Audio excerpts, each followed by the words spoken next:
Hello and welcome to the Morningstar series, Ask the Expert. I'm Emma Wall and I'm joined today by Morningstar fund analyst Monika Dutt. Hi Monika. Hi Emma. So emerging markets finally seem to have resurged this year, both in terms of performance and indeed inflows, haven't they? That's right. A lot of investor sentiment is coming back into EM after many years of lackluster returns. That's partly because of the strong US dollar and a softer stance on interest rates.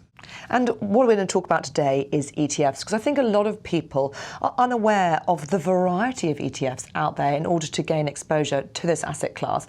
They know that active funds have many different proceeds, but for them, emerging markets may only come in that market cap weighted sphere.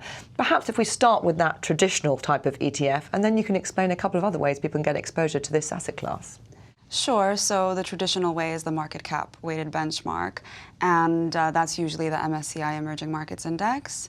So one ETF which we like is the Amundi MSCI Emerging Markets ETF. And that's been very popular, hasn't it? It's quite a big ETF. That's partly because it's cheap. It's only 20 basis points, and that gives it a head start. But there are many drawbacks to a market cap weighted approach. Such as?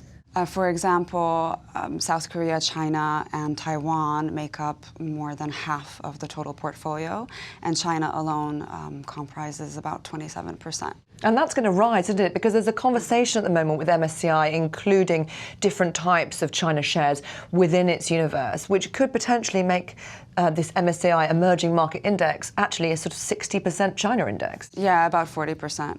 And so for people who want better diversification or want an ETF based on something other than market cap, what options are there? So away from market cap, we also have the Ishares MSCI Minimum Volatility ETF, which is 40 basis points. And a risk-reducing strategy for EM makes sense because the nature of EM is very volatile as well as the currencies. And it does actually put a lot of people off investing in emerging markets, that volatility, the fact that underlying factors such as commodities or politics can really drag the market around. So would this be a strategic beta ETF? Exactly. It's a risk-reducing strategy, so it creates a lower volatility portfolio. But because of that, it does have that slightly higher fee. Exactly. And what's the third ETF you'd like to highlight today? The third ETF is the Spyder S&P Emerging Markets Dividend ETF, because many investors now are deprived of income. So this is a portfolio that focuses on the highest dividend payers within EM countries. Because in developed markets, both in equities and in bonds, yields have really been depressed because of, we've seen equity rallies in developed markets and we've seen interest rates come down. So looking to emerging markets for alternative source of income makes sense. But there has been a bit of a patchy performance record for these types of ETFs, haven't there? Exactly. They have underperformed in total return terms compared to their market cap weighted funds. But that's mostly been because of sector and country biases.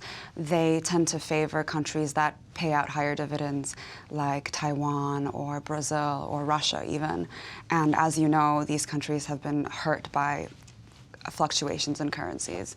And I suppose this helps to highlight the fact that, just like with active fund investment, you can choose a number of different ETFs and blend them together in order to get the best diversified access to emerging markets. Exactly. So they are complementary to one another. Mm-hmm.